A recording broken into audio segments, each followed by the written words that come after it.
repartidoras, este tipo de aplicaciones. Entendemos que es un caso especial para visualizar algunos rasgos que tienen que ver con las dinámicas de implementación de nuevas tecnologías, la tendencia a la precarización laboral y diferentes formas de control de la fuerza de trabajo. Vamos a presentar a nuestra primera invitada. Vamos a presentarla entonces. Tenemos a la doctora en Ciencias Sociales por la Universidad de Buenos Aires, Julieta Haidar, quien es investigadora del área de estudios laborales del Instituto de Investigaciones Gino Germani, y ella ha trabajado temáticas en relación a la configuración del proceso de trabajo en las plataformas de reparto de la Ciudad de Buenos Aires y los procesos de plataformización del trabajo. Bienvenida. Hola, buenas tardes. Bueno, mil gracias por la invitación. Acá me hubiese encantado estar ahí en ese país hermoso, vecino, de Uruguay, pero bueno, estoy como finalizando. Ahí no me veo más. ¿Me están viendo? ¿Se escucha? ¿Ve? Pero te escuchamos, puedes proseguir si querés. Ah, no me ven, pero me escuchan. Bueno, ya algo. Ahí te vemos. Ahora sí, gracias. No, me estaba excusando porque estoy culminando un embarazo, así que por ese motivo no estoy allí en Uruguay presencialmente, pero bueno, espero que acá a la distancia la presentación sea provechosa también y podamos dialogar. No sé si presentás a los demás todos los nombres o ya arranco yo. No, podés arrancar tranquila. Ah, bueno, entonces nos iremos conociendo a medida que hablemos. Ok. Power, yo no me doy cuenta si lo están pasando ustedes que les mandé o si yo tengo el manejo de las diapositivas. Lo manejamos nosotros. Así que Bueno, entonces indicanos y en vamos todo pasando. caso, bueno, en todo caso yo les voy diciendo. Bueno, yo formo parte de un centro de investigación de Argentina, que es el Centro de Innovación de los Trabajadores, esa es la sigla CITRA, que es un instituto de doble dependencia, que depende de la agencia de investigación más importante de Argentina, que es el CONICET, y de una universidad también, que es UMED. Nosotros hace, diría, 4 años, desde el 2018, que comenzamos a estudiar el fenómeno de plataformas digitales y más específicamente de plataformas de trabajo, casi en el momento mismo en que se instalaron en Argentina, en ese 2018. Luego, por supuesto, fueron creciendo. Hicimos investigaciones de distinta índole, trabajos de encuesta, ¿no?, de mediciones del sector, sobre todo lo que es reparto. Hicimos muchísimo trabajo de entrevistas, porque somos un grupo de investigación que venimos estudiando hace mucho tiempo relaciones laborales, y más específicamente los temas de organización colectiva de trabajadores, ¿no? Pero bueno, acá también nos metimos un poco con estudiar mercado de trabajo, impactos de estas plataformas en mercados de trabajo, trayectorias laborales, por supuesto lo que es organización colectiva de trabajadores y trabajadoras, condiciones de trabajo, proceso de trabajo. Y el año pasado, o sea, a fines del año pasado, lo que hicimos fue avanzar un poco y tratar de abordar otras aristas que nosotros entendimos que son menos estudiadas, no solo en Argentina y América Latina, sino a nivel internacional, ¿no? Entonces, en este sentido, como que pensamos este mapa de relaciones laborales, entendiendo, por supuesto, relaciones laborales en su sentido tripartito, ver no solo organizaciones colectivas, que es un poco nuestro enfoque principal y más tradicional, sino también dinámicas empresarias, modelos de negocios. Esto sí, por supuesto, está estudiado, pero lo que vemos que está menos estudiado son las relaciones de estas empresas de plataformas, más específicamente de las plataformas de reparto, con los proveedores o negocios, ¿no? Todos sabemos que plataformas se definen como empresas de intermediación, empresas tecnológicas que conectan a partes, ¿no? A trabajadores con, en este caso también, clientes, digo, y además de clientes, los proveedores, que serían, por ejemplo, supermercados, restaurantes y demás. Entonces nos interesó ver también el año pasado, hacia fines del año pasado, la relación de esas plataformas con los negocios, estos restaurantes, bares, impactos un poco en el sector gastronómico. Como para, digo, más allá del caso, porque a veces como escuchar caso ajeno resulta un poco aburrido, pero para pensar una línea de alguna manera de investigación más novedosa, ¿no? Nosotros tenemos clarísimo, de algún modo, todo lo que tiene que ver con las características de un trabajo que es sumamente precario, porque no hay salarios mínimos garantizados, porque no hay derechos del trabajo de ningún tipo, a la seguridad, cobertura social. Eso se da a nivel internacional, no es novedoso en Argentina ni en ningún país de América Latina, pero lo que veíamos que estaba menos estudiado es esta cuestión de la relación que tienen las empresas de plataformas con este tipo de negocios, de restaurantes, bares y demás. Entonces esto es algo que incorporamos y que queríamos ver en particular cómo esto se daba en el contexto de pandemia, que por supuesto generó un quiebre, generó más que quiebre un punto de inflexión en las dinámicas de las plataformas de trabajo, ¿no? En general, de cómo trabajan los trabajadores en relación a los controles que se ejercen sobre los trabajadores, pero también sobre estas empresas. Así que en el caso de Argentina sí, para incorporar otra dimensión, digo, más allá del caso argentino, que quizás puede servir para pensar el fenómeno en otros países, es tomar en cuenta una dimensión política, ¿no? Digamos, cómo estas plataformas se desenvuelven de acuerdo a cuál es el gobierno de turno en cada país, porque eso también da ciertas especificidades geográficas y que hace que el estudio sea interesante hacerlos en distintos países, porque si no nos dedicamos únicamente a leer lo que se hace en Inglaterra y no estudiamos más qué pasa ni en Argentina, ni Uruguay, ni demás. Actualmente, por ejemplo, el PT y Lula están trabajando en proyectos de regulación ahora en la campaña del trabajo de plataformas, por mencionar un caso. Chile tuvo una legislación. Entonces, si bien estas plataformas tienen modelos de negocios que son similares a nivel mundial y que esta lógica de precarización del trabajo también es universal, presentan inflexiones regionales. Digo, yo voy a presentar datos de Argentina, pero me interesa más que nada que se interprete en este sentido, que el caso de Argentina, más que uno quedarse con esos datos que a lo mejor no interesan o quizás sí, pero poder recuperar la cuestión más vinculada a, bueno, dimensiones de análisis que pueden servir para estudiar el caso de Uruguay o de otros países. Entonces, en este sentido, como las dos cuestiones para ver, ¿no? Y que uno intenta aportar, es ver la dimensión política, cómo juega, y por otra parte, tomar en cuenta también cómo se vinculan las plataformas con lo que ellas llaman como proveedores, aliados, partners, en el caso de negocios del sector de la gastronomía, cuando hablamos de empresas de plataformas de reparto de delivery.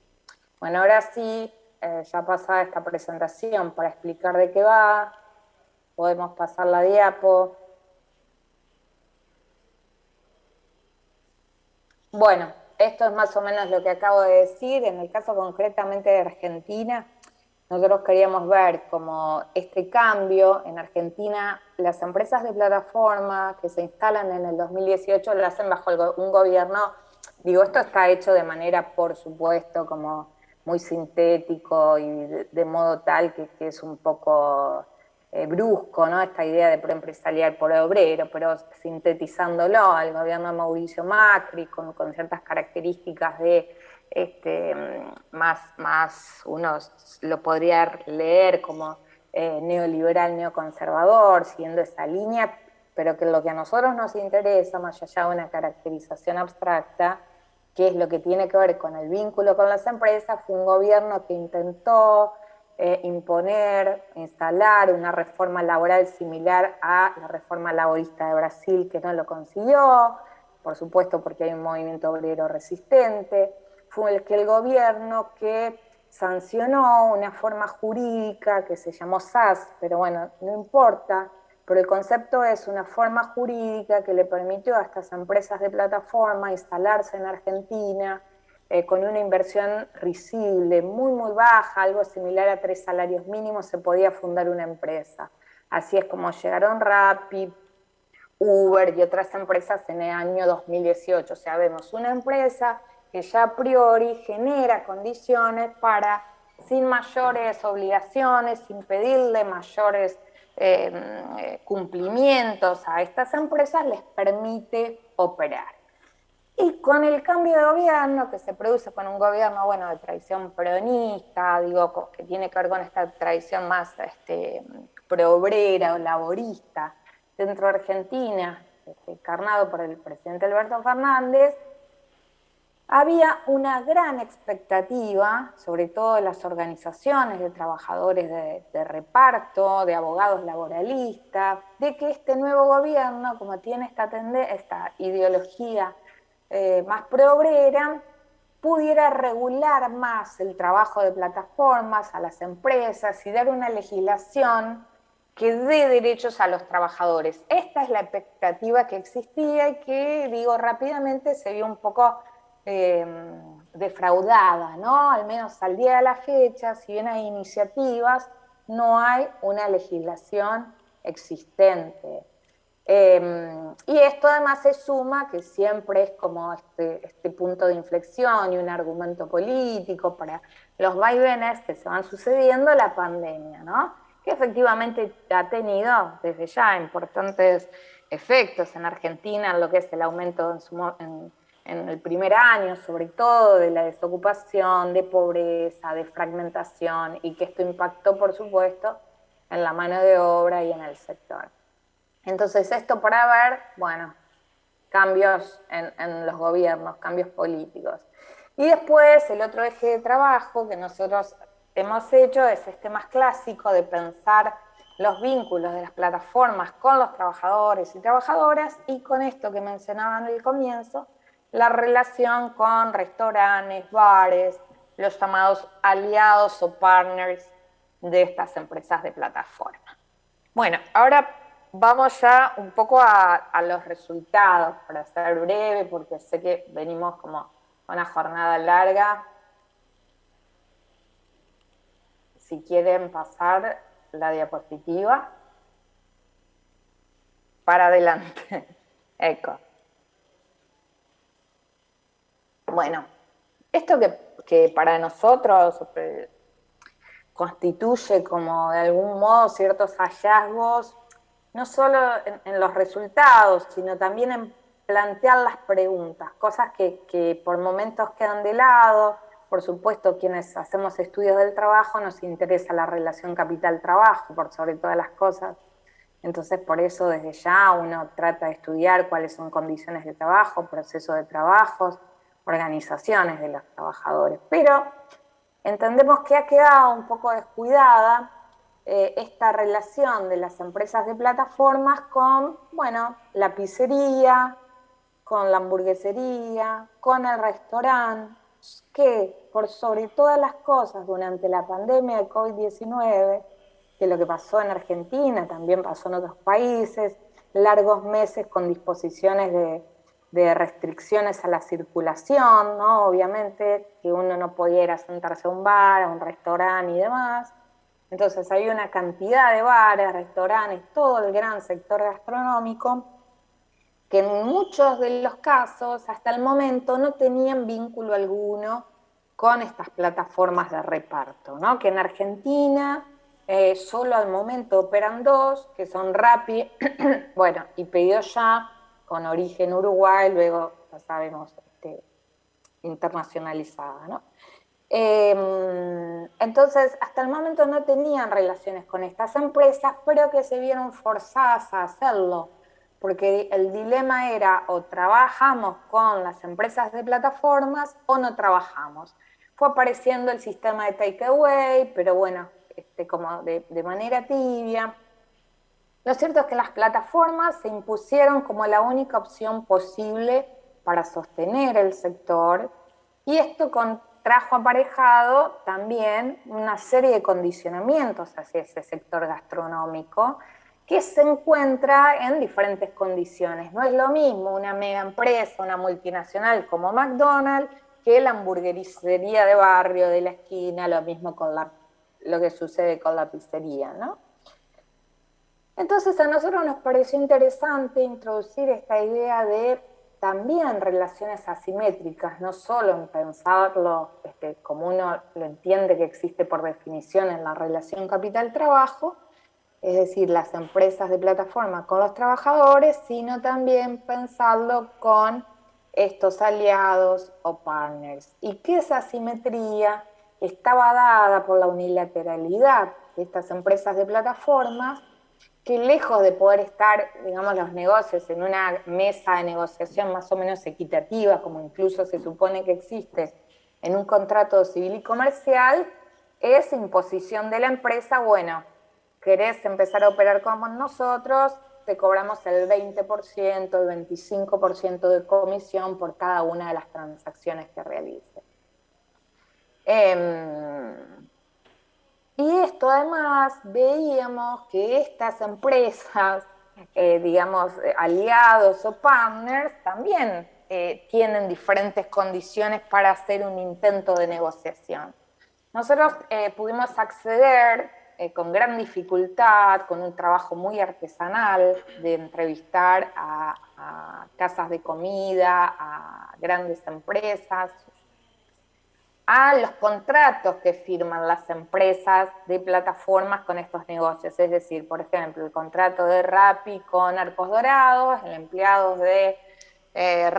contrato de Rappi con, no sé, Pizzería Cachito.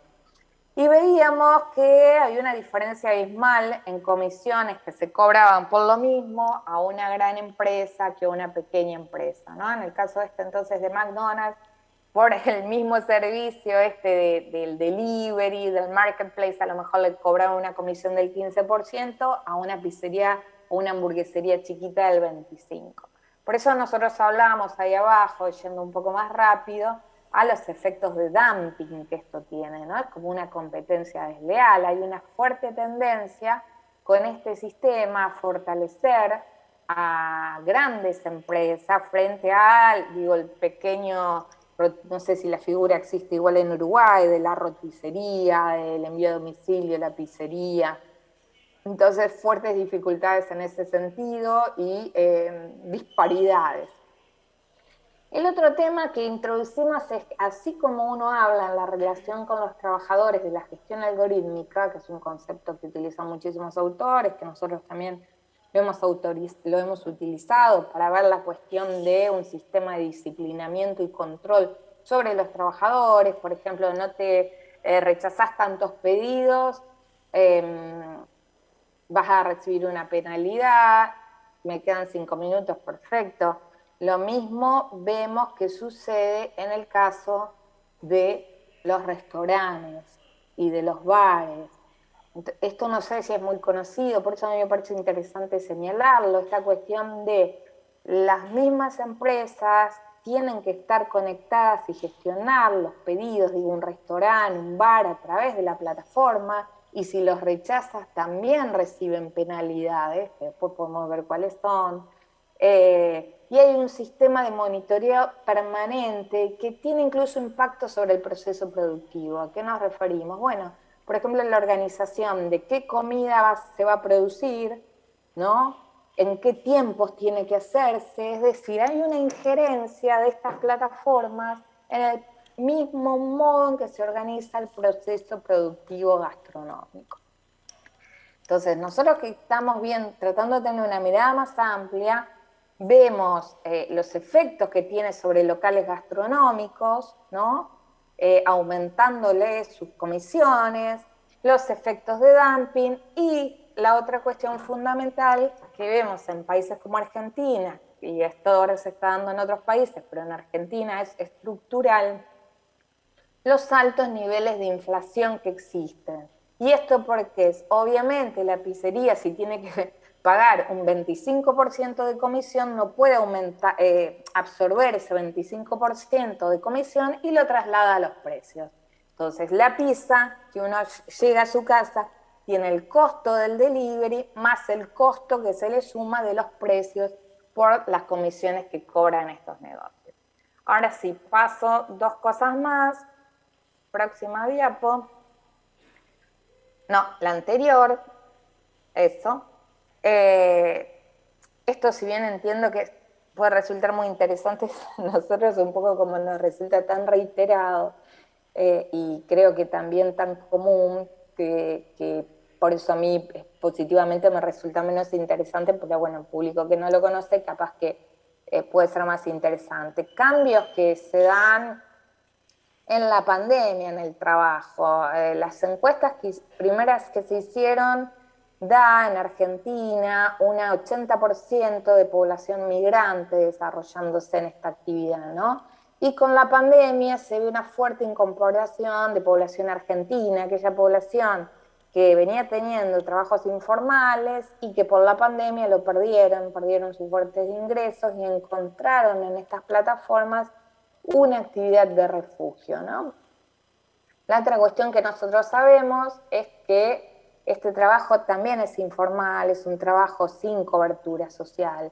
Entonces se da una suerte, hablamos de movilidad horizontal, de un tipo de informalidad a otra. Venían de trabajos informales, con la pandemia los pierden, pasan a un nuevo trabajo informal, que es el trabajo de plataformas.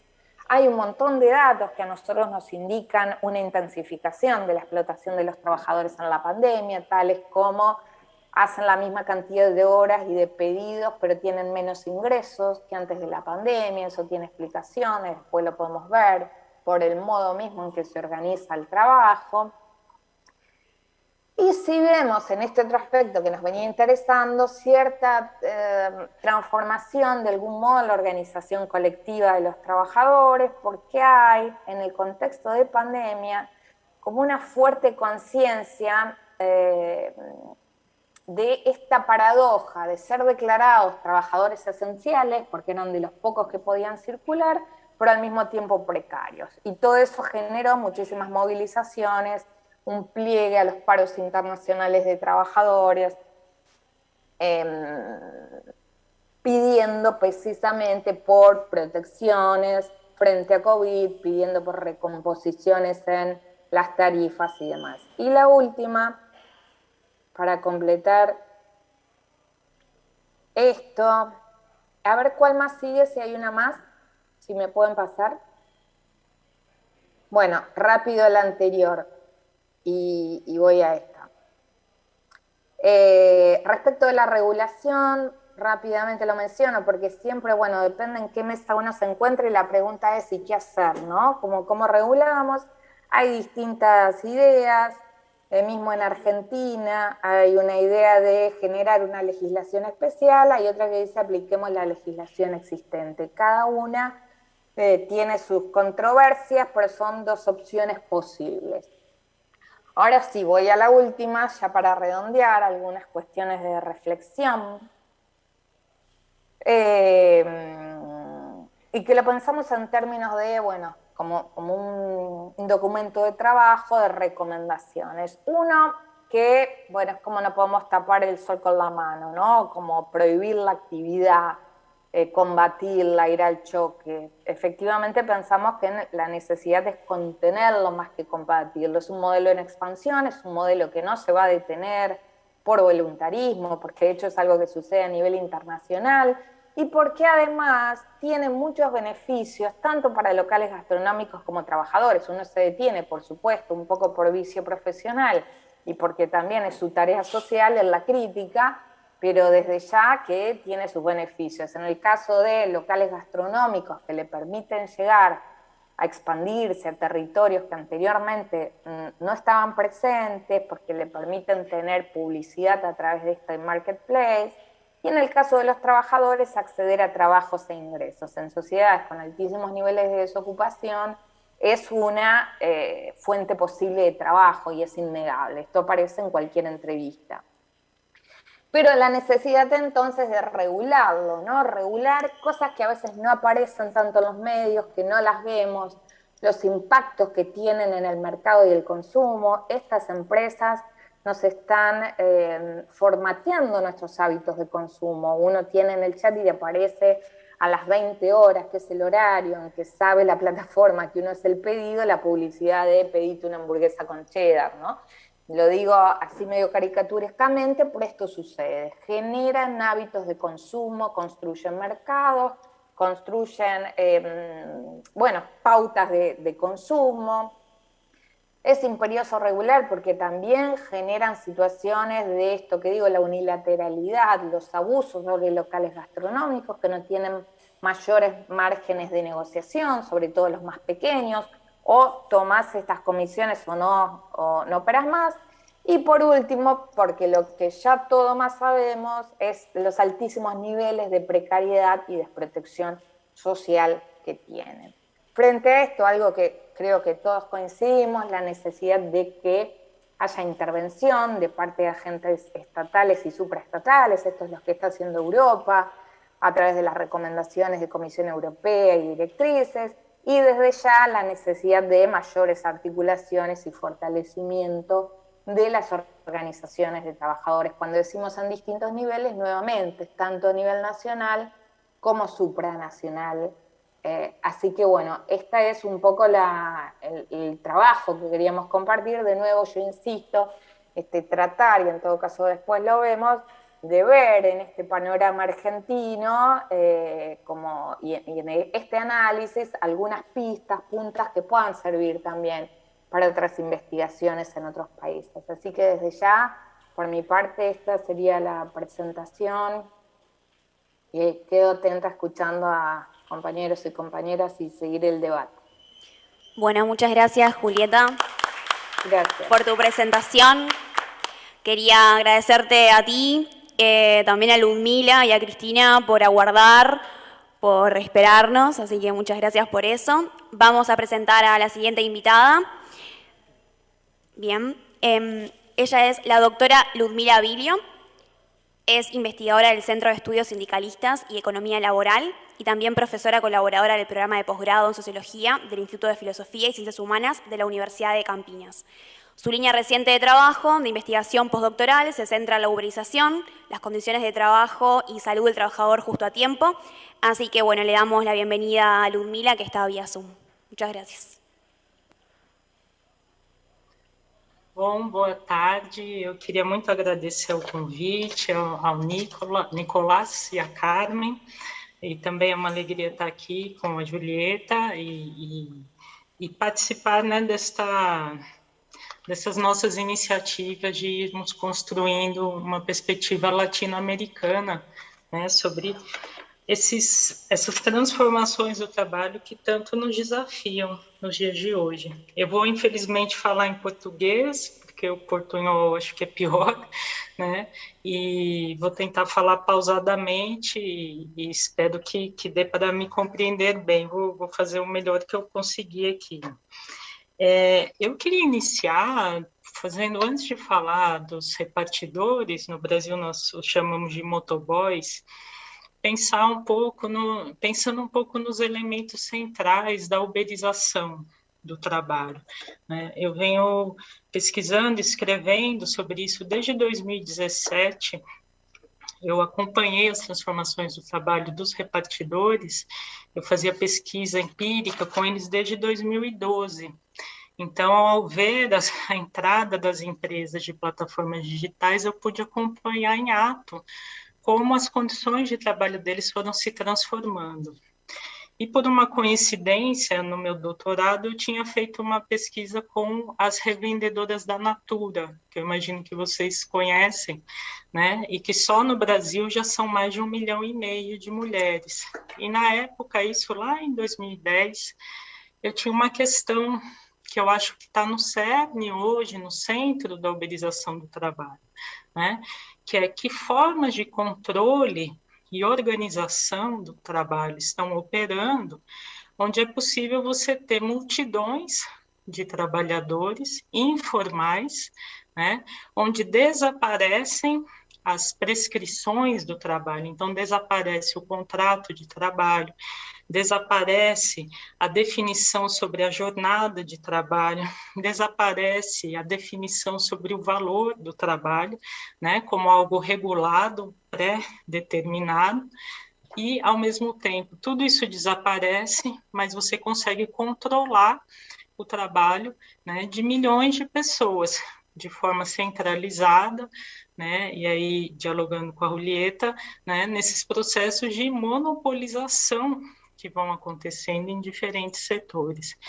Então, a uberização, ela nos traz uma série de desafios, né, que de saída nós temos que nos perguntar como é possível algumas empresas conseguirem em poucos anos simplesmente dominar o mercado onde elas passam a atuar, né, e conseguirem ter um controle enorme da distribuição do trabalho, da regulação do valor do trabalho, né, de milhões de trabalhadores, de uma forma extremamente eficaz, e aí o gerenciamento algorítmico do trabalho é central, né, sem ter nada pré-definido, pré-estabelecido, pré-regulado. Eu venho falando em processos de informalização do trabalho, né? Então, não se trata apenas de transformar trabalhadores em trabalhadores informais, mas de uma perda das formas socialmente reguladas e estabelecidas das regras que vão compondo o processo de trabalho. E quanto mais eu olho para os motoboys, os repartidores, mais eu vejo os elementos tipicamente femininos que estavam lá no trabalho das revendedoras de cosméticos. Então, é um trabalho profissional, como era o dos motoboys, que vai se tornando um trabalho amador. Então, você vê uma mudança na identidade do trabalho, onde qualquer um, se hoje eu quiser vir aqui uma motogirl, eu faço um cadastro, se eu for aceita eu viro, né?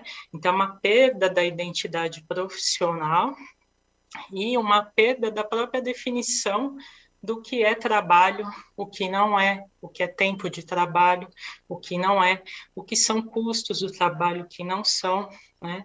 Então, a uberização, a gente não, da minha perspectiva, a gente não pode entendê-la como um sinônimo de plataformização do trabalho. A uberização está descrevendo para nós uma tendência que está atravessando globalmente o mundo do trabalho e que se realiza de acordo com as desigualdades sobre as quais ela vai incidir, né? Raça, classe, gênero, etnia, a questão dos migrantes, tudo isso, né, ela vai se articular nas formas em que a uberização vai acontecer.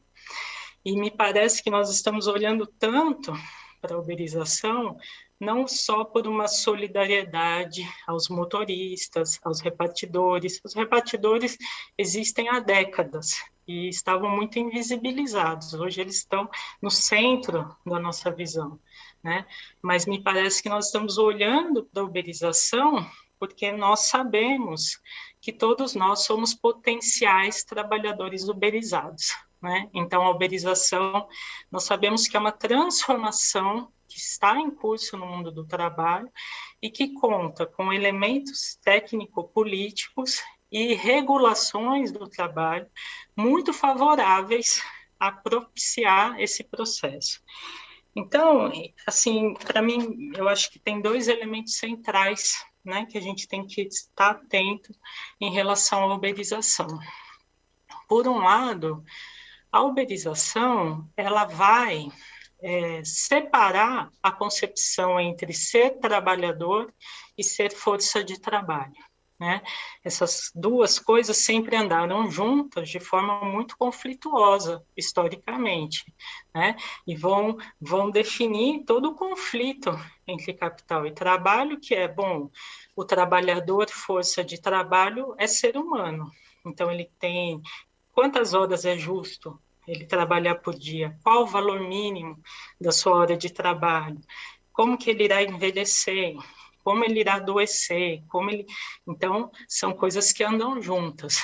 O que a gente vê nessas décadas de neoliberalismo é uma vitória política muito bem sucedida em separar essas duas coisas, né? Então, a série de derrotas, de reformas, de mudanças nas formas de gestão do trabalho vão mostrar para nós que hoje o trabalhador passa a ser utilizado como pura força de trabalho.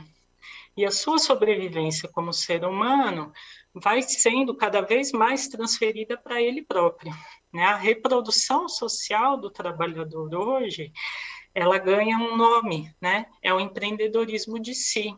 O que é você ser um empreendedor de si?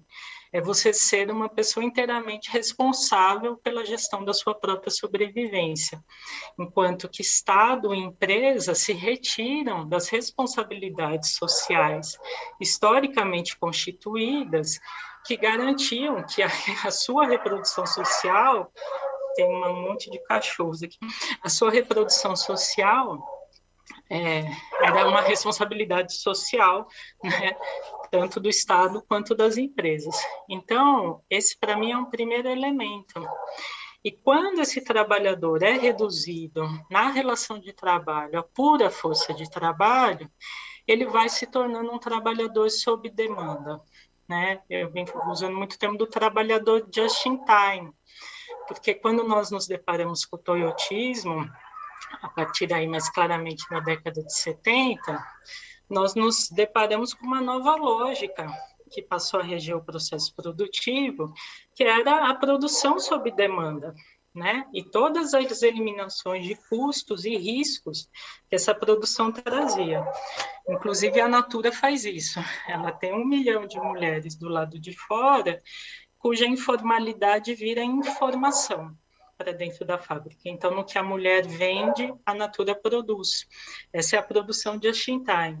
Nós estamos vendo hoje a transformação de trabalhadores em trabalhadores just in time, né? Então, o que é você ser um trabalhador barro demanda, como vocês falam, né?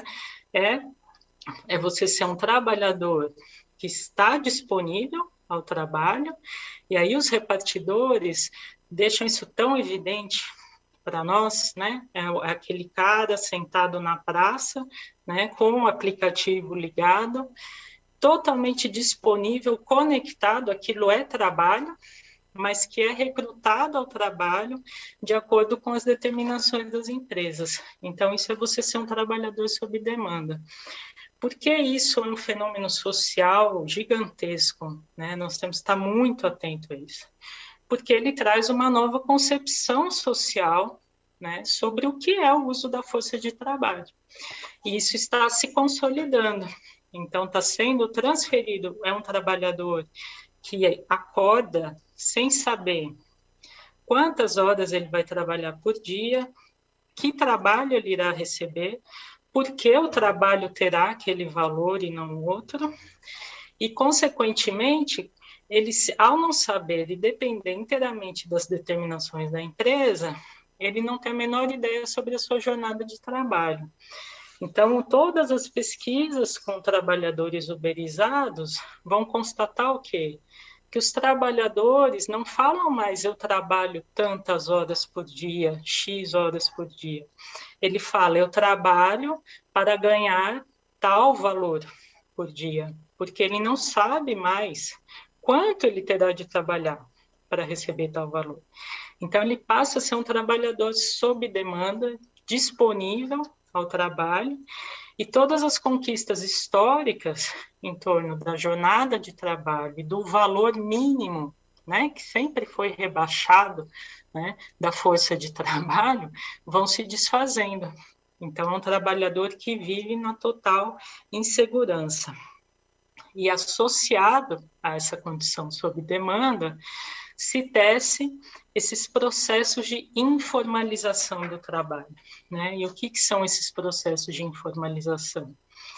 É como a revendedora da Natura. A revendedora da Natura, ela não sabe dizer para você claramente o que é tempo de trabalho, o que não é, o que ela investe, o que ela ganha, o que ela gasta, né? Ela arca com uma série de riscos, de custos.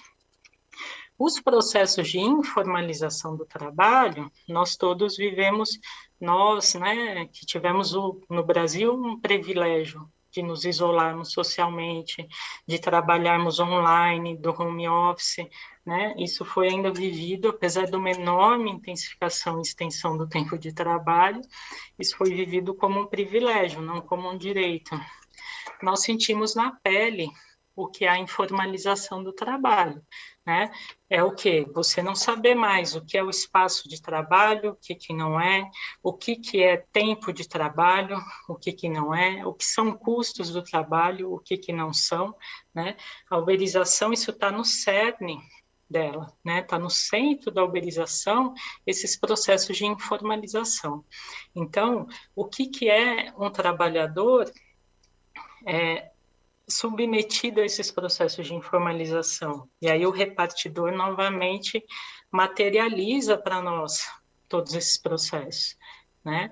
É isso, eu sou um motoboy, eu sou um repartidor, e eu nunca sei quais são as regras do trabalho, né? Elas se informalizaram de tal forma que eu sei que eu estou subordinado a uma empresa, eu sei que essa empresa determina toda a lógica do meu trabalho, né? Nós vimos aí na sessão anterior a questão da neutralidade da técnica, então aparece como algo aleatório, veio corrida para mim, não veio como se fosse uma roleta que gira e cai a tarefa para mim ou não cai, mas nós sabemos que não se trata disso, se trata de uma enorme possibilidade de você transformar em dados uma enorme quantidade de coisas, de comportamentos, de decisões, da demanda, do comportamento do consumidor, da variação do preço, do clima. É uma enormidade de dados, né, que são transformados em dados, não eram dados, viram uma dataficação que nós estamos enfrentando, né, e que são combinados de formas muito difíceis da gente mapear e compreender. E vão determinar como se organiza o trabalho do repartidor, né? Então, é um processo, é uma perda de formas estáveis sobre o trabalho, né? Isso não começou com as plataformas digitais, isso é algo que está se desenhando no mundo do trabalho há décadas, né? E que vai tecendo essas perda de fronteiras claras entre o que é consumo, o que é trabalho, o que é tempo de trabalho, o que é tempo reprodutivo, o que é o tempo do lazer, tudo isso vai se misturando, né, e nós vamos perdendo as fronteiras. Isso está no cerne, está no centro da uberização do trabalho. Então, acho que esses são dois elementos que nós não podemos perder de vista, né? A constituição da força de trabalho que passa a ser usada como uma força de trabalho sob demanda, que o Marx já dizia, né, no Capital, que era o ideal do capitalista. Você ter um trabalhador remunerado por peça e fábricas e estabelecimentos que funcionam sob encomenda, né? Então, a questão isso é muito interessante na uberização, interessante e trágico, né? É uma consolidação de elementos estruturantes que estão em disputa o tempo todo no desenvolvimento capitalista, né? E finalmente se consolidam de uma forma extremamente organizada, racionalizada e centralizada. Bom, aí para não estourar meu tempo, eu vou falar muito rapidamente sobre os repartidores no Brasil, né? Porque também é importante a gente não perder de vista isso. Eu gostaria de ouvir as descrições de outros países, a gente conseguir conjuminar, concatenar nossas visões, né? Porque os repartidores não surgiram com as empresas de aplicativo, né? No Brasil, em 2009, já se estimava que havia mais de 1 milhão de repartidores no Brasil, né? Isso em 2009. Hoje a gente não tem muita definição de qual é o tamanho desse exército de trabalhadores, né? Esses trabalhadores, há 10 anos atrás, eram trabalhadores terceirizados, muitos informais, mas eram trabalhadores formais, né? Você tinha um processo de formalização que também é uma contradição, né? Porque a gente defende hoje tanto a formalização desses trabalhadores, eles já foram trabalhadores formalizados que se expandiram junto com a terceirização do trabalho, né? Só que E quando eu fui fazer pesquisa com eles em 2010, eles já viviam em condições muito precárias, arriscadas, insalubres, né? Enfrentavam uma série de discriminações cotidianas, de acidentes, enfim. É um trabalho muito difícil, né? O do repartidor. Mas esses trabalhadores, antes da uberização, eles tinham algumas garantias mínimas, né? Eles sabiam, para começar, quanto que eles ganhavam por hora de trabalho. Qualquer trabalhador sabia fazer esse cálculo imediatamente. Eles sabiam como o trabalho era distribuído. Então, havia toda uma regra estabelecida pelas empresas, né, sobre como esse trabalho era distribuído. E esses trabalhadores, isso também é interessante, porque hoje a gente associa o repartidor à entrega de comida. Mas numa cidade como São Paulo, o repartidor, ele é invisível, mas ele tem um papel fundamental, né, na distribuição. Ele garante a circulação de mercadorias, ele cresce junto com a expansão do e-commerce, ele garante a circulação de uma série de documentos, e o trabalho do repartidor envolve não só a entrega de bens, né? Ele faz serviços de cartório, tem uma série de trabalhos que são feitos pelo repartidor que não aparecem. E veja como a tecnologia vai transformando esse trabalho também. Então, esses repartidores, eles tinham que ter um conhecimento da cidade que garantia como intensificar o seu próprio trabalho, como estender o tempo de trabalho, como ter uma melhor remuneração por hora de trabalho, né?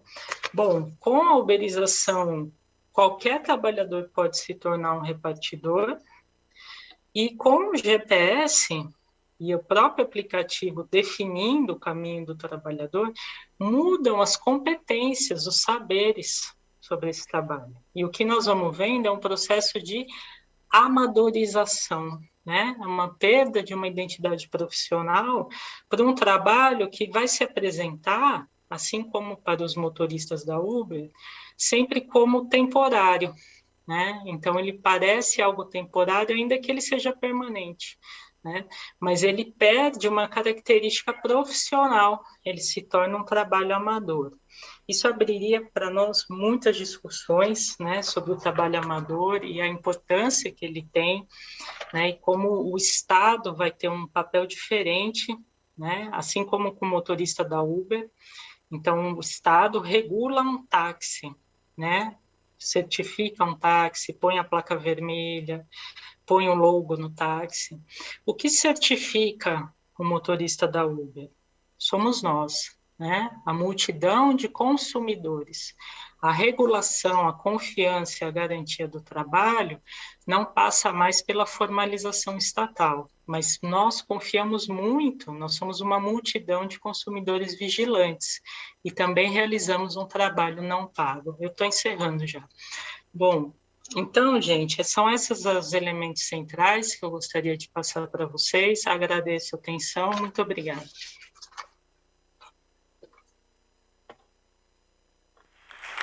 Muchas gracias, Ludmila. Bueno, vamos a darle paso a nuestra invitada, la doctora en Antropología Social, Cristina Berta Veravega, quien trabaja en el Centro de Investigaciones y Estudios Superiores en Antropología Social, sede Ciudad de México. Cristina nos va a comentar del proceso de conformación y el trabajo llevado adelante por el Observatorio de Plataformas, un espacio que cuenta con la colaboración de numerosos y numerosas investigadores e investigadoras, activistas y trabajadores que intentan dar cuenta de las transformaciones que las plataformas digitales suponen en el mundo del trabajo y que perfilan el futuro del mismo. Muchas gracias. Muy buenas tardes con todos. Muchísimas gracias por esa presentación. Antes de comenzar, a mí me gustaría agradecer a las personas organizadoras de este evento, a Nicolás, a Viviana, por habernos hecho la invitación como Observatorio de Plataformas a pensar el tema del trabajo, pero también de la lucha colectiva que están desarrollando las personas trabajadoras, ¿no? Y también quisiera agradecer un poco a las personas que están detrás de la logística de este evento, ¿no? A las personas que están en el tema de la transmisión, de la coordinación de invitados. Entonces, creo que es un espacio para para agradecer a las personas y también a las personas trabajadoras que hacen posible, no sé si se me escucha bien, ¿quieren? Sí. Es que hay una, ahí creo que estamos, a las personas trabajadoras pues que hacen posible que estos diálogos también se desarrollen, ¿no? Un poco como para comenzar la exposición, nosotras como colectiva nos preguntábamos por qué es necesario pensar el trabajo de plataformas digitales desde América Latina, ¿no? O sea, cuáles son los factores comunes que hacen posible pensar este tipo de trabajos desde nuestras realidades tan diferentes latinoamericanas, ¿no? Y ahí yo quiero presentarles por los objetivos de esta ponencia, por un lado, sin el afán de homogenizar lo que está pasando en cada realidad como latinoamericana, a nosotros nos parecía importante generar un entendimiento común de las estructuras de explotación que hacen posible la entrada de las apps, ¿no? O sea, pensar una lectura histórica, obviamente, eso sí les pido, sin el afán de homogenizar, de en qué contextos se van como insertando las aplicaciones digitales, ¿no? Entonces, un poco los elementos en común que pudimos detectar nosotras a nivel como latinoamericano es pensar la herencia colonial que ha tenido pues para el tema de la configuración del trabajo en nuestras diferentes realidades, también el tema de cómo se ha ido estructurando la dirección sexual y racial del trabajo. Para nosotros es súper importante esa temática porque va definiendo posteriormente cómo se van configurando los mercados de trabajo, pero también cómo esto se va imbricando en contextos de gobiernos neoliberales, ¿no? Con cada especificidad en cada país, ¿no? Entonces, ¿esto qué ha hecho? Después de eso también pensar cómo se han ido conformando los mercados laborales de la región, obviamente pensar el tema de la informalidad, que es una de las características centrales de muchos mercados de trabajo, como el ecuatoriano, como el mexicano, como el boliviano, pensar el tema de cómo se está reflejando el tema de la precariedad, que obviamente en los contextos son diferentes, pero hay puntos en común, pero también la explotación de la población trabajadora, ¿no? Entonces, un poco para nosotros era muy importante pensar las condiciones históricas, económicas y políticas que han generado un escenario. Ahí está, perdón. Me avisa. Sí, estoy como… Ok. Han generado un escenario para que estos modelos de negocio se inserten, ¿no? Para nosotros era muy importante pensar en este contexto, ¿no?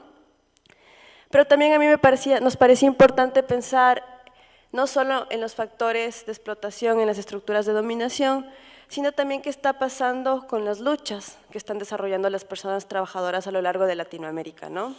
Entonces, yo quería también presentarles el otro objetivo de esta ponencia, que es ver qué están haciendo los colectivos de personas trabajadoras y que, bueno, en mesas anteriores ya se explicitó de mejor manera, y cuáles son las estrategias de lucha que están teniendo, ¿no? Uno ha sido pues el ámbito jurídico, otro el tema de la organización a través de redes sociales, el tema de la Organización Internacional de las Luchas, pero también a lo que a nosotros nos parecía importante recalcar es el tema de quiénes están encabezando estas luchas, ¿no? Primero, son jóvenes, son personas jóvenes, muchas de ellas migrantes, que de alguna manera, por el tema mismo de la movilidad humana, han visto la importancia de la organización desde una visión regional, ¿no? El mismo hecho de cómo ellos viven sus vidas migratorias, sus experiencias como interseccionales, hacen posible que estos jóvenes tengan una mirada regional y conexiones regionales también, ¿no? Pero por otro, también nos parecía importante recalcar el rol que están tomando las mujeres en la organización sindical, ahí un poco les voy a contar más adelante, y que claro, de alguna manera nos muestra que se están convirtiendo en el motor de la fuerza de la organización y que esto no es algo nuevo, pero que se está visibilizando cada vez con más fuerza, ¿no? Entonces, nos parecía muy importante mostrar la relevancia de las mujeres latinoamericanas en las luchas populares a nivel histórico, ¿no? Y lo que yo creemos desde el observatorio es que esto crea muchas reflexiones y desafíos a los sindicatos, ¿no? Cómo pensar un sindicalismo feminista y migrante. Entonces creo que también, que ahorita estamos en la central de trabajadores, pues de personas trabajadoras, pensar esos desafíos que también se crean para los sindicatos, ¿no? Y bueno, un poco contarles también, bueno, esa es una diapositiva que más bien habla de la llegada de Uber a América Latina. Ahorita estamos hablando de plataformas de reparto. Entonces, un poco contarles cómo llegan las plataformas de reparto. A nosotros nos parecía importante situar cómo van llegando en cada país y cómo se hacen las alianzas también para pensar en el tema de los monopolios que se conversó en la primera parte de esta sesión, ¿no? Entonces, pues, las plataformas, a diferencia de las plataformas de conducción, el delivery de plataformas se combina con una cultura de reparto en la región, un poco lo que ha venido a transformar la forma de hacer negocios de los restaurantes, ¿no? Entonces, que obviamente influenciados por la tecnología y los modelos de negocios, pues han cambiado completamente cómo se vivía la lógica en el tema del reparto, ¿no? Y un poco para historizar también la llegada de estos modelos de negocios, hay que pensar que uno de los principales o de los primeros como embriones se dan en Colombia a finales de la década de los 2000 con la emergencia de domicilios.com, que ellos crean un directorio digital de restaurantes en Bogotá y en otras ciudades de este país, ¿no? Luego ustedes ya sabrán, pues en el caso uruguayo, en 2009 llega Pedidos Ya, como una plataforma para pedir comida a domicilio, y luego esta empresa se va pues distribuyendo en otros países de Latinoamérica, llega en el 2014 a México, pero ese mismo año es adquirida por Delivery Hero, ¿no? También como para pensar estas conexiones y estos monopolios que se van creando.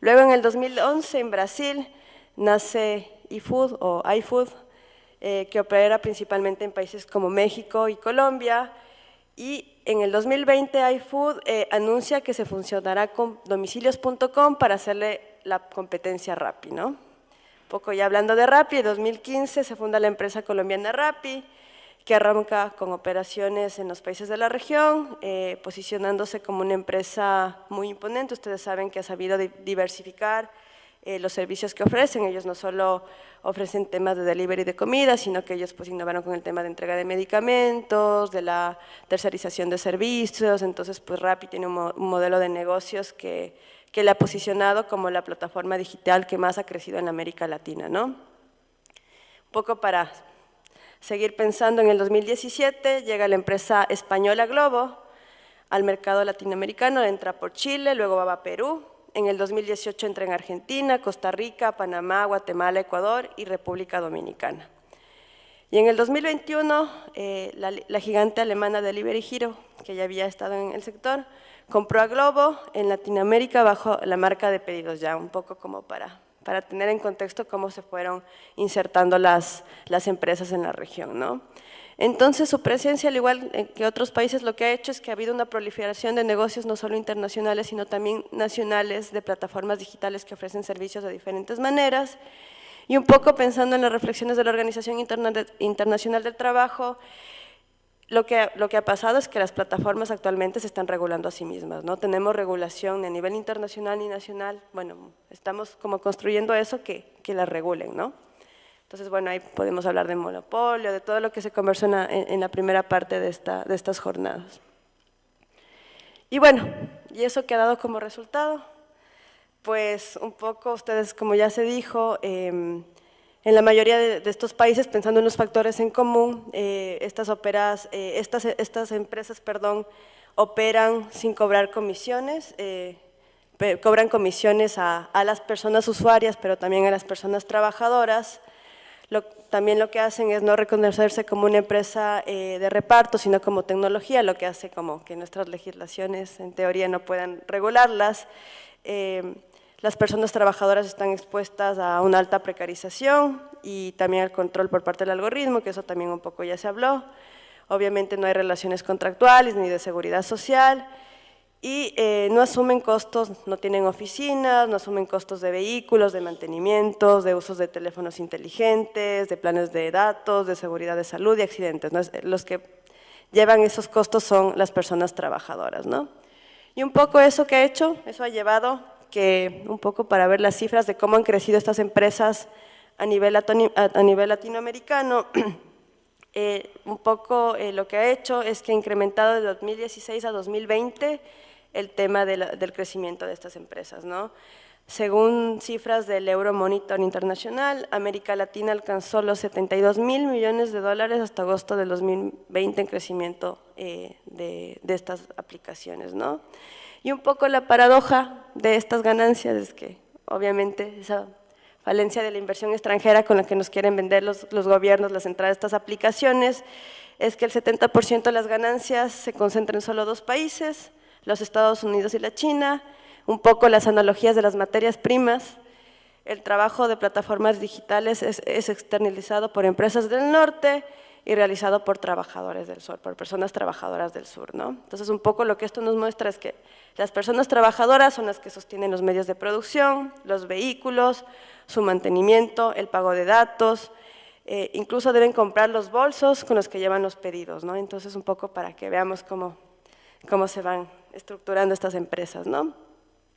Y esto no solo significa el deterioro en la calidad de empleo, sino también que la población perciba de manera mucho más natural que las condiciones precarias son lo normal en los mercados de trabajo, ¿no? Creo que es una de las cosas más perversas que está pasando actualmente en los mercados laborales de América Latina. Y un poco para irles contando el caso ecuatoriano, nosotras en el Observatorio de Plataformas lo que hemos hecho son 2 encuestas a través de diferentes financiamientos, una en el 2020 y otra en el 2021. Nuestra apuesta política es generar formas de investigación con personas trabajadoras, entonces las personas trabajadoras son las con las que diseñamos los elementos de investigación, con las que aplicamos, ellas también hacen trabajo de campo, pero también al final están en la parte de la sistematización y la difusión de resultados, ¿no? Entonces, un poco lo que nosotros quisimos ver es cómo se fue pasando el tema del trabajo y cómo esto ha tenido implicancias en el trabajo de plataformas, ¿no? Entonces, contarles que,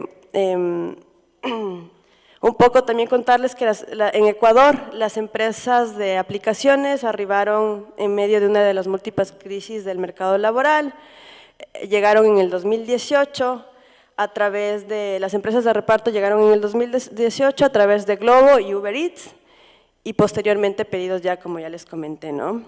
Y esto se da en un contexto donde el empleo adecuado en Ecuador se vio afectado a partir de la caída de los precios de las materias primas, ¿no? Lo que desencadenaría lo que muchos expertos han llamado pues la crisis del mercado laboral. Entonces, las cifras del empleo adecuado cayeron 10 puntos entre lo que va del 2016 al 2021. En el 2016 el empleo adecuado estaba en el 41%, en el 2021 era el del 31%. O sea, el 31% de las personas trabajadoras tenían empleo adecuado en Ecuador, ¿no? Y en este contexto podemos hablar de muchísimas causas, entre ellas las políticas neoliberales instauradas en los últimos gobiernos, el tema de las crisis económicas, políticas y laborales, pero también el tema de lo que causó la pandemia del COVID-19, ¿no? Y a partir de eso, a nosotros nos pareció bien importante pensar en este contexto de trabajo que estaba pasando con el trabajo de plataformas. Entonces, ahí un poco lo que hicimos fue un breve acercamiento de las condiciones laborales de las personas trabajadoras, pero también nos interesó pensar en qué demandas estaban teniendo ellas a nivel no solo laboral, pero también político, y qué formas de organización ellas estaban proponiendo y queriendo construir dentro de este proceso, ¿no? Entonces, un poco para contarles, según estimaciones hechas por conversaciones con personas trabajadoras, existen para el 2020 60.000 personas que se dedican al trabajo en aplicaciones de reparto. En Quito y Guayaquil, que son las ciudades principales, habría unas 50.000, eso les cuento que son estimaciones propias porque ni los gobiernos ni las empresas pues nos dan datos. El gobierno ecuatoriano hasta ahora no se ha dado los censos por el tema de la pandemia, pero también las encuestas de trabajo no han incorporado el tema de las personas trabajadoras de plataformas, ¿no? En este caso de reparto. Y un poco los resultados que nos dejaron estas encuestas es mostrar cómo el 91% de las personas se identificaron como hombres, mientras que el 9% como mujeres, a pesar de que muchas de las compañeras son las que están sosteniendo los procesos de organización. Esto se debe, como todas sabemos, pues a que han sido sectores masculinizados históricamente, ¿no? También contarles que en relación a la autoidentificación de las personas por temas de nacionalidad, el 52% de las compañeras, de los compañeros y compañeras en el 2021 comentaron que son de nacionalidad venezolana, mientras el 43% como se declararon ecuatorianos, ¿no? Y esto es interesante, lo que me comentaba también la compañera de Argentina, es que para el 2021, por el tema de la pandemia y porque muchas personas ecuatorianas perdieron su trabajo, ahora el número de personas trabajadoras venezolanas con personas ecuatorianas pues casi está en el mismo nivel, ¿no? También eso también para darnos cuenta cómo históricamente se va configurando este tipo de trabajos, ¿no? Y lo que nos pareció también muy interesante y que es súper importante recalcar es que el 69% de las personas trabajadoras tienen educación superior, ¿no? Entonces no es que no tengan las destrezas que nos piden los mercados de trabajo como para insertarnos, sino que hay otras condiciones como el tema de la movilidad humana que hace imposible que ellas tengan trabajo decente, ¿no? El 91% son cabezas de familia, el 96% de las personas trabajan entre 6 y 7 días a la semana, el 87% trabaja de 9 a 16 horas diarias, y a pesar de esto, las personas ganan $200 mensuales. Para hacerles como contextualizarles cuánto es esto en la realidad ecuatoriana, es el 50% menos del salario básico que se ubica en $400, ¿no? Entonces, como para entender cómo se está configurando el tema del reparto en Ecuador. Y también, pues, a nosotras nos interesaba mucho hacer una lectura interseccional de las encuestas y de las violencias que sufren las personas, no solo en temas laborales. El 46% ha sido discriminado por temas de nacionalidad y el 98% por ser personas trabajadoras de plataformas. También hay un tema ahí de discriminación por género, pero que sería el 4%, ¿no? Y como nuestro foco también es en las mujeres, pues en cuanto al acoso sexual, el 66% de las compañeras respondieron que se sintieron acosadas en algún momento por realizar su trabajo y también sentirse incómodas por sus actividades laborales, ¿no? Y entonces hay que pensar en todo el ciclo, no solo es con las personas, no solo es con las empresas, no solo con los restaurantes, con los propios compañeros, pero también con las personas usuarias de las aplicaciones, ¿no? Este ciclo de cómo se vive el acoso sexual por parte de las compañeras. Y también un poco lo que demuestra la relación laboral es que el 45% de las personas han sido bloqueadas o despedidas de manera injustificada, ¿no? Un poco también para demostrar el poder que tienen las apps para desligarse de las relaciones laborales. Pero bueno, hay contarles un poco de cómo nosotras hemos tratado como observatorio de difundir el tema de las encuestas. Les pedimos, por favor, si tienen un tiempito, de revisar nuestras redes sociales. Nosotras tratamos de crear un lenguaje amigable de nuestros datos, de nuestras investigaciones, no solo para que las personas trabajadoras las usen para sus fines políticos, sino para crear conciencia con las personas usuarias, ¿no? Entonces, lo que tratamos de hacer en nuestro trabajo educomunicacional es un poco contrarrestar lo que te dice la app y lo que viven las personas trabajadoras y también pues situarlos con datos cuantitativos, ¿no? Y yo quería aquí mostrarles un poco de las molestias que viven las personas trabajadoras, un poco les quería leer, la falta de humanidad, el soporte no sirve y la aplicación no cumple con las especificidades con el tiempo libre, ¿no? Somos esclavos del algoritmo. Ni Dios lo quiera, si uno tiene un accidente le bajan los puntos innecesariamente. Otro de los testimonios es: el mal pago es lo principal, no están valorando el trabajo de uno. Imagínate, un pedido por 40 centavos y el kilometraje es terráneo, ¿no? Esto dependerá mucho de la aplicación en la que trabajan, pero es un poco de lo que los compañeros nos comentaron al momento de realizar las encuestas y las entrevistas también a profundidad que hicimos, ¿no? Pero bueno, yo no quería, una de las partes que nos parecía muy importante resaltar es el tema de qué está pasando con la organización colectiva a nivel latinoamericano y los puntos en común que han tenido. También para ya ir un poco cerrando la presentación, el tema, creo que América Latina lo que tiene es que se ha encontrado pues resistencias muy características de lo que está pasando ahorita, y no solo pensando por nuestra cultura, la cultura sindical, que es muy diferente en cada país, pero sí por esto que les mencionaba, el tema del factor migrante, de la cultura local, del protagonismo de las mujeres, que ha desarrollado una multiplicidad de estrategias de resistencia, ¿no? y de formas de politicidad, de construir politicidad. Entonces, un poco, como les comentaba, una de las principales acciones que están generando las personas trabajadoras de plataformas son estrategias jurídicas a través de demandas laborales para demostrar la relación laboral, de acciones de tutela, de derechos de petición, y esto se ha convertido en los antecedentes para que existan proyectos de ley en diferentes países de Latinoamérica, ¿no? Tenemos proyectos de ley en Argentina, no me voy a detener analizar los proyectos, pero tenemos proyectos de ley en Argentina, en México, en Perú, en Ecuador y Chile, y también en Colombia. Y nosotras hemos creado un informe de políticas públicas donde ustedes pueden encontrar a mayor profundidad cuáles son los proyectos que se están desarrollando. Otra de las acciones también que hemos podido detectar y que es súper importante y que ya se ha hablado en mesas anteriores es el tema de organización en redes sociales.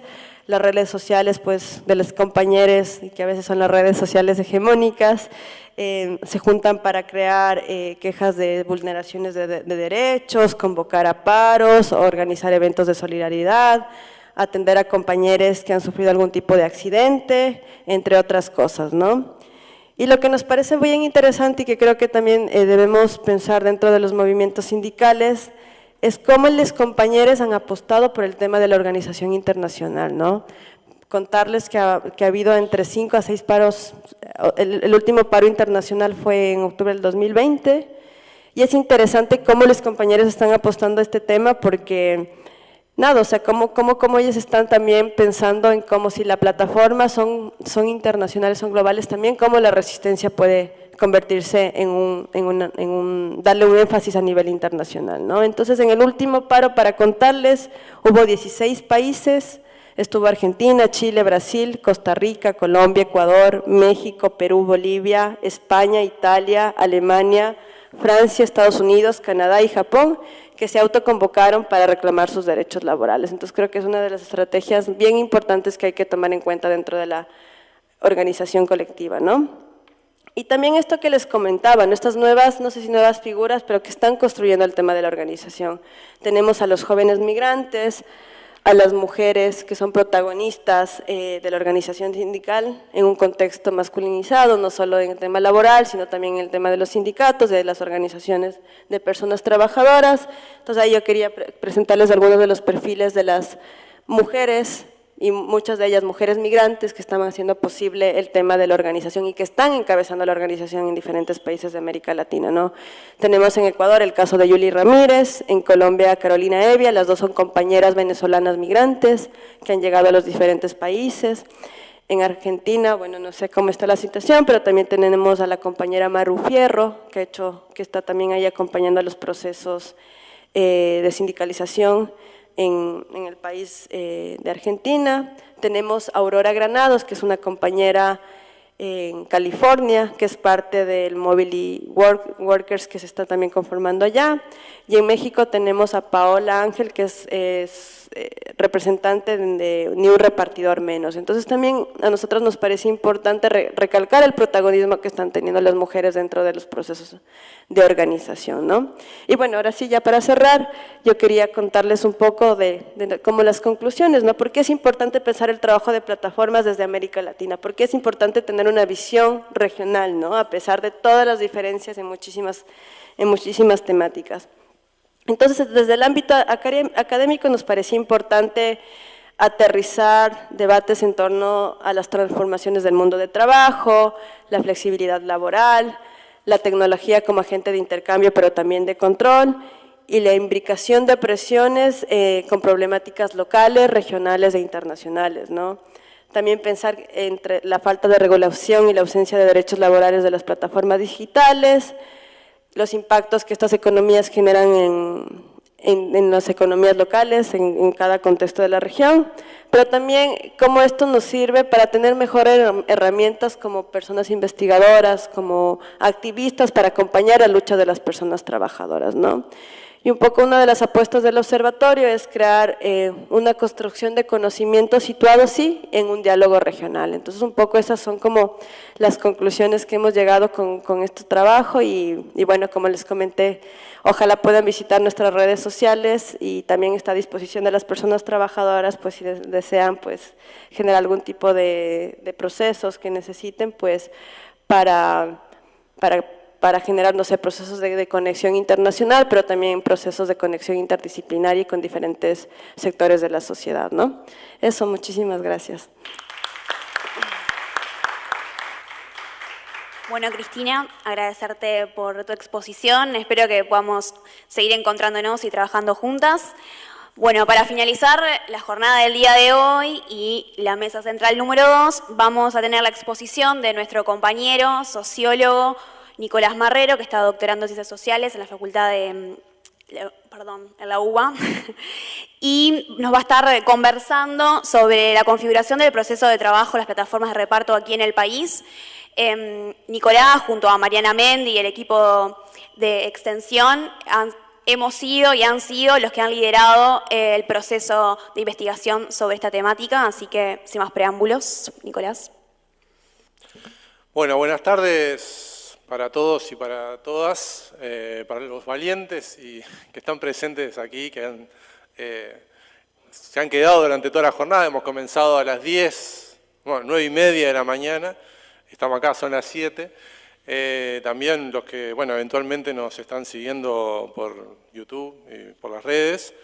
Así que, bueno, voy a, en aras de dar no un cierre ni al debate ni nada por el estilo, pero sí última intervención, voy a ser breve porque me ayudaron mucho las intervenciones anteriores. Digamos, ya Julieta desarrolló el caso argentino y las conexiones de las plataformas con los vínculos con los negocios, con los restaurantes, con los bares y demás, y también desde el punto de vista del proceso de trabajo allí en Argentina. Ludmila ya ha explicado ampliamente el despliegue de la uberización en un sentido teórico, en un sentido histórico, y bueno, y la robusta recién explicación y desarrollo del caso ecuatoriano, pero también inserto en América Latina, es decir, el mirar el proceso desde América Latina, tanto en la morfología de las empresas de plataforma a nivel global, a nivel latinoamericano, como las expresiones a nivel sindical, y desde un punto de vista de género. Entonces creo que todas estas intervenciones que me preceden me ayudan a ir un poco al punto de lo que yo les vine a presentar acá. Yo puedo pasar acá. Lo mío va a ser un poco más concreto, digamos. Voy a ir a explicar lo siguiente. Nosotros hemos desarrollado, yo quizás, no sé si liderar es la palabra, pero hemos construido con un equipo de investigación, que somos unas 9, 10 personas, y con un equipo más reducido hemos escrito recientemente un trabajo que se va a publicar, esperemos que en un mes y medio, una encuesta que hemos hecho en colaboración con Julieta, que está allí.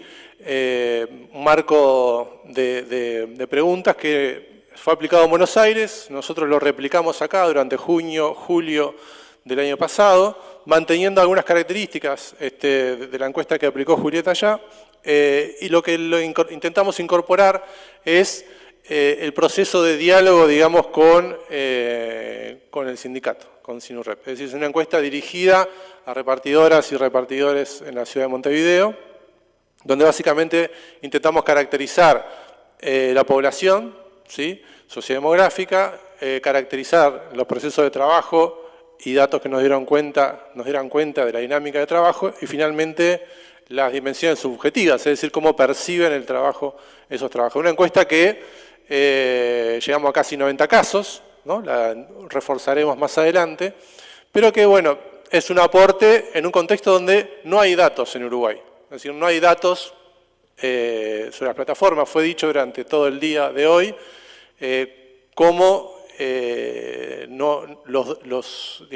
las instituciones públicas no auditan a las empresas, no hay regulación, y por lo tanto tampoco hay datos, no hay datos públicos que puedan dar cuenta de estas características. Creo que lo decía Antunes, o lo leí de un artículo de Antunes, en el momento en que la posibilidad técnica de que esos datos sean, accesibles, ¿no?, porque las empresas tienen los datos de una multitud, como decía Ludmila, no solamente las características sociodemográficas y demás, tienen una cantidad de datos, podría ser fácilmente accesible, conocer un montón de cuestiones. Bueno, de esta otra forma intentamos reconstruir esta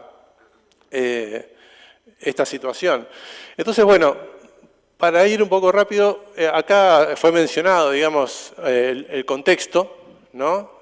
Simplemente decir dos palabras sobre esto. Al igual que en América Latina, lo mencionaba recién Cristina, bueno, la crisis que recae sobre América Latina a mediados de la década pasada, 2014, 2015 en adelante, caída de precios de materia prima y efecto sobre el mercado de trabajo, es decir, un aumento del desempleo, una fragilidad mayor de los mercados laborales, tanto con el gobierno anterior, más aún con este gobierno, hemos tenido unas consecuencias muy nefastas, digamos, sobre la fuerza de trabajo. Bueno, este es el contexto en el que se insertan. Y quisiera decir una cosita más sobre las plataformas en sí, es decir, sobre todo este universo, ¿no? Uber, Rappi, Pedido Ya, que además de aprovecharse de este contexto de fragilidad, de este contexto de crisis en América Latina, también son impulsados por una tendencia de un capital financiero hiperconcentrado. Es decir, detrás de estas empresas hay un apoyo, un apalancamiento de lo que se llama en la literatura capital de riesgo, ¿no? Es decir, una calecita financiera, por decirlo impropiamente, que está dando sustento a estas empresas que, si uno mira los balances, lo hemos revisado, no son rentables. O sea, hoy tienen rentabilidad negativa, Uber tiene rentabilidad negativa, Pedido Ya tiene rentabilidad negativa, y empresas que son mundiales, como se ha dicho acá. Pero bueno, son procesos que, creo que lo decía Pablo Míguez hoy temprano, sin ninguna lógica, no parecería tener lógica que empresas tan grandes funcionen bajo esta manera, pero bueno, pues justamente el capital no tiene racionalidad, decía Pablo, y bueno, recojo esa cuestión.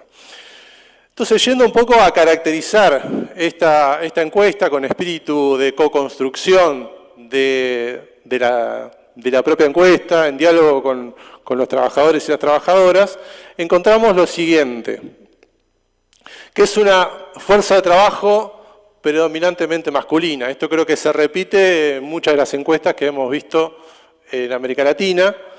En nuestro caso, 90% se percibe de sexo masculino, casi el 90%.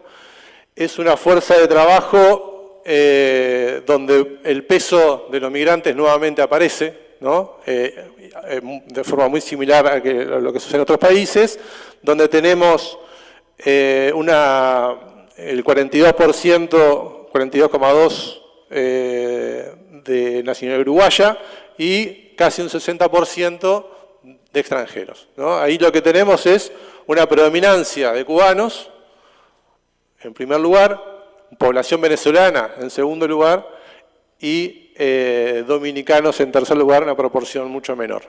Cubanos y venezolanos constituirían la población más importante, digamos. Esto agrega, digamos, lo que decía Cristina hace un ratito, es decir, agrega un desafío importante a la hora de la organización colectiva, la organización sindical, porque, bueno, hay distintas culturas de trabajo, distintas culturas sindicales, distintas culturas políticas, como bien han mencionado las compañeras aquí, que plantean un desafío a los sindicatos y a la organización colectiva. También, es una población adulta, es decir, la mayor proporción está entre los 26 y los 40 años. Si vemos ahí, casi un 55% está en esa franja, ¿sí? Un 23% es población más joven, digamos. Pero bueno, lo que da cuenta también de que no es un trabajo, vamos a ver después, no es un trabajo ni ocasional, no es un trabajo, digamos, para divertirse, como dice Residente, en realidad es un trabajo para gente adulta que tiene que mantener su familia y por lo tanto digamos, son trabajos que hacen a la reproducción de la vida cotidiana, ¿no? Entonces, Y finalmente, un dato que también se repite, después lo conversaremos más en detalle con Julieta, porque todos estos datos los estamos viendo también en diálogo con lo que ha construido en Argentina, es una población altamente calificada, ¿no? Lo que para nosotros era algo, como ya veníamos mirando los datos, y los que ya han visto encuestas, esto se repite en muchas partes de América Latina, pero no parece ser el sentido común, ¿no? De que una pizza, una cena, te la traiga un ingeniero, ¿no? Que las encuestas decían, bueno, hay ingenieros, hay abogados, hay, es decir, profesionales, que no parece ser el sentido común, ¿no? Pero bueno, aparece fuertemente esta dimensión de una gran calificación de los repartidores y repartidoras. Entonces, tenemos una primera, yo lo que voy a presentar acá son estos primeros datos, no voy a presentar toda la encuesta porque me llevaría mucho tiempo, pero para que haya una foto, digamos, por lo menos una primera foto uruguaya de esta población, que entonces una población masculinizada, altamente calificada, adulta, inmigrante. Y bueno, el trabajo ocasional, ¿no? O sea, las empresas dicen, este es un trabajo ocasional, este es un trabajo que se toma y se deja cuando se necesita, se conectan cuando quieren y demás. Bueno, lo que demostramos con la encuesta es que no, en realidad. Le hicimos la pregunta de si el trabajo en plataformas es su única o principal fuente de ingresos y respondieron que el 85,5% respondió que sí, es decir, que tiene ese trabajo como su principal fuente de ingreso. Bueno, lo que da cuenta de lo que venía diciendo hace un ratito. La otra es, trabajás cuando querés, ¿no? La encuesta también, le preguntamos si trabaja todos los días en la misma franja horaria, y el 75% respondió que sí, que trabaja en una misma franja horaria, que esto da cuenta, además, no solamente de que no trabajan cuando quieren, sino también el peso que tiene la gestión algorítmica en la determinación de la jornada laboral, como fue dicho aquí, ¿no? Entonces, bueno, los datos van dando cuenta, quizás en su manifestación, de un contenido que está bastante, bueno, que ya ha sido desarrollado por quienes hablaron antes que yo. Y finalmente, esta idea del privilegio de las 12 horas, que creo que se lo robé a Antunes, esta idea de este trabajo intermitente y demás, pero son los privilegiados de trabajar 12 horas, ¿no? El privilegio de la esclavitud, que lo que da cuenta acá es que, lo que dio la encuesta, es que se trabaja en promedio casi 60 horas semanales, ¿no? No puse otra gráfica, pero se trabaja 60 horas semanales los 7 días a la semana, ¿no? Entonces, bueno, cuando la ley quizás aquí de regulación, digamos, de la jornada laboral para comercio y servicios es de 48 horas semanales. O sea, estaría violando la propia ley de jornada laboral. Por lo tanto, quería presentar estas 2 o 3 cuestiones porque lo que tenemos, digamos, como desafíos, por eso le dije que iba a ser breve, iba a ir al punto, digamos. Yo creo que hay varios desafíos. Yo, para resumir, menciono 3. El primero, por supuesto, ha sido mencionado aquí, la regulación laboral, ¿no? Que, por supuesto, cada país se encarga de su regulación específica nacional, pero habría que pensar en esta de la globalización del capital y la globalización de la resistencia, en regulaciones o la construcción de regulaciones desde el campo popular que tiendan a su internacionalización. En el caso uruguayo en particular, digamos, hay poca regulación. Sobre esta población no hay ninguna, en particular. Sí sabemos que desde el Poder Ejecutivo hay una iniciativa, se está trabajando en una iniciativa que saldrá en las próximas semanas de regulación. Y acá creo que es importante discutir en torno a cuál es la perspectiva de esta regulación. Hay mucha discusión atrás de esto.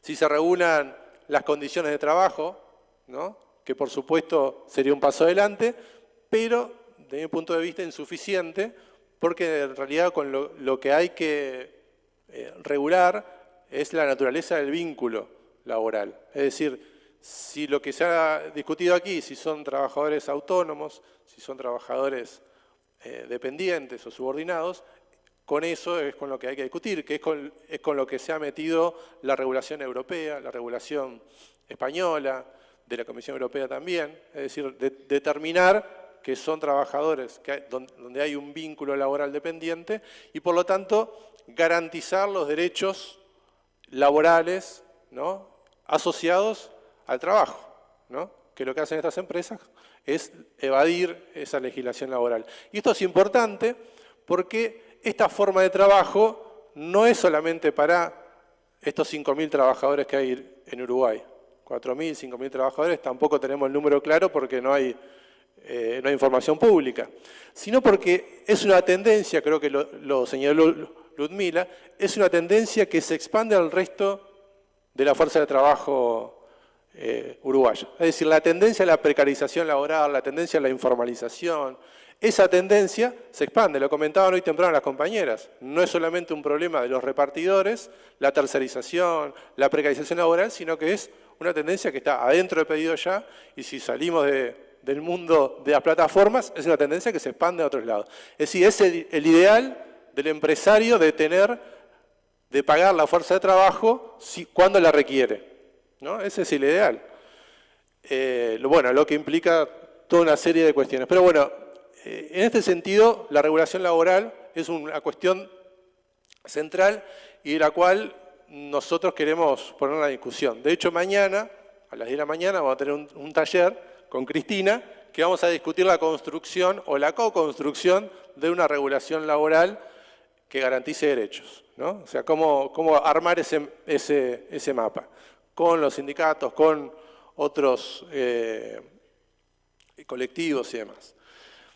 El otro desafío me parece que es importante, nosotros lo recogemos dentro de nuestra perspectiva en la encuesta, pero lo recogemos en una perspectiva más amplia, que es el desafío de co-investigar con las organizaciones colectivas de trabajadores. Es decir, nosotros intentamos no posicionarnos desde ningún pedestal, sino de trabajar colaborativamente con los colectivos de trabajadores y trabajadoras.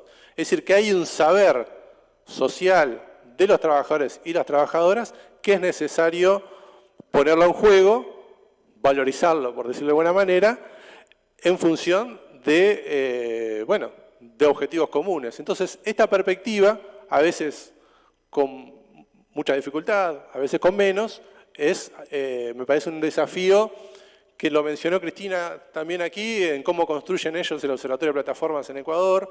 Sé que en Argentina Julieta Haidar también trabajan en un centro que también trabaja muy pegado con esta forma de encarar los problemas y bueno, creo que es un desafío también en el sentido. Y finalmente, bueno, desafíos en el terreno teórico, ¿no? No me voy a extender sobre esto, pero bueno, comprender la mutación del trabajo por plataforma desde una mirada latinoamericana. Es decir, creo que esta mesa y todos los debates que hemos tenido hoy dan cuenta de que no podemos abordar el problema ni desde Uruguay solamente, ni de Argentina, ni de Brasil, sino que la unidad de análisis, por decirlo así, es mucho más amplia y creo que estos encuentros, estos debates, nos deberían servir para caminar en este sentido, ¿no? Para construir una red de investigadores, y colectivos que pensemos conjuntamente estos problemas, que discutamos, como decía Julieta, dimensiones comunes, preguntas, y que nos ayuden, digamos, a avanzar en un terreno colectivo mucho más amplio. Y finalmente, bueno, más allá de la plataforma, ¿no? Porque podemos discutir la regulación, podemos discutir lo urgente, pero ¿qué hacemos con el núcleo de la cosa? Es decir, bueno, Julieta decía, esto es un fenómeno en expansión, y va, y lo que podemos es contener. Bueno, pongamos en discusión, ¿no? Ponemos en discusión si podemos pensar otras alternativas, ¿no? Entonces, en realidad, dejo la pregunta, ¿cómo pensamos el problema más allá de las plataformas capitalistas como están hoy planteadas? Así que, muchas gracias, disculpe si me extendí, y bueno, abrimos el debate.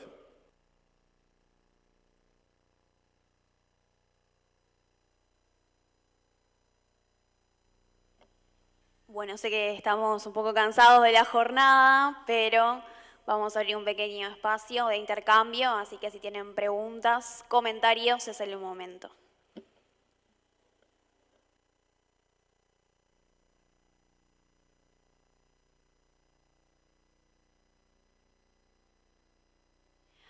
Bueno, entonces vamos a agradecer a las invitadas, a Julieta y a Ludmila, que están vía Zoom. Ha sido un placer tenerlas aquí. Como le dije a Cristina, esperemos seguir encontrándonos para seguir pensando en conjunto estos problemas. Y eso mismo, mañana vamos a continuar con las jornadas, a las 10 de la mañana tenemos un taller y mesas centrales en la tarde, así que están más que invitados e invitadas. Y bueno, vamos a finalizar el día de hoy.